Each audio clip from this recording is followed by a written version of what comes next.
let's look at a classic model of colon cancer. So this is the inside of a colon. Imagine that, stool is here, and you have another layer up here.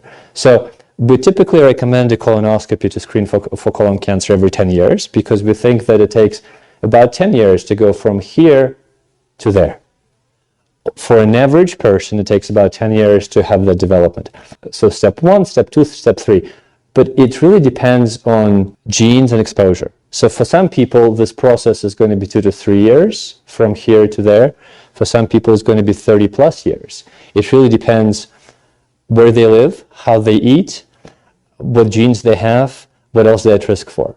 So treating populations versus treating individuals is drastically different. You can't say, well, I'm going to subject everyone to the same strategy of, I'm going to do colonoscopy every 10 years because you are going to be grossly overdiagnosing and over-procedurizing some people and grossly under-diagnosing and under-procedurizing others. So why, who cares ultimately, right? So I'm showing you lots of sort of scientific-y looking slides, and who cares? Why does it matter?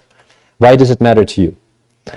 And the reason why it matters is this. 1 in 2 men in the US will have an invasive cancer in their lifetime. That's 50% of the US population. It's a true epidemic.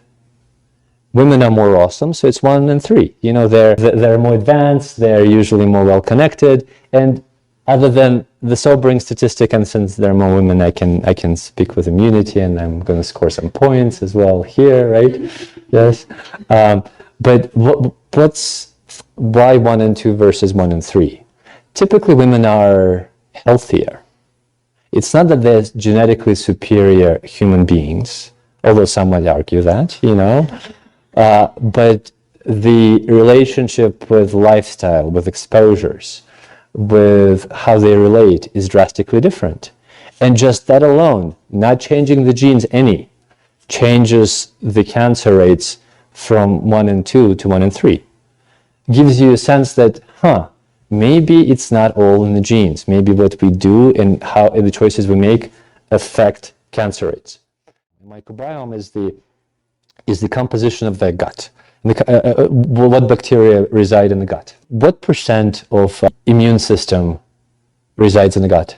Ed, don't say it. Yeah, about 70%, right? So this is this is our skin and gut are the biggest barriers. And what we know is that the more diverse your gut flora is, the more rich your microbiome, the healthier your immune system, and the better you're able to fight off cancer and other autoimmune conditions. So much so that people with metastatic and early stage colorectal cancers, melanomas, are getting fecal implants to actually boost the immune system. And we know that we can treat folks with certain immune therapies to turn the immune system into Superman. And if we actually tickle their gut flora and the immune system into fighting and recognizing the foreign entities, they have drastically different outcomes. What I mean by drastically, they live 2, 3, 4 times longer than average. And the thought is, well, can we bring this earlier? And this is based on population studies, looking at looking at population studies and seeing who has healthier gut floras and what is it predisposing our risk to, and how long does it take to change your gut flora.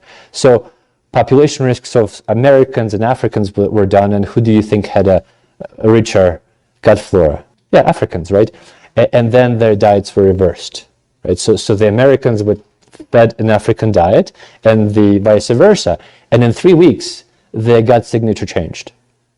Now, we aren't always able to do this, right? Because I see patients and we check their microbiome and we say, okay, you need to be doing more fiber, you need to be doing more whole plants, and they can't. I'm like, well, I'm just going to pop a pill. Ain't going to work, right? So sometimes you need to heal their gut, and so that, it's not leaky and they're able to absorb. But it's a path and a goal, right? You need to heal and enrich your gut, and that will lead to much better health.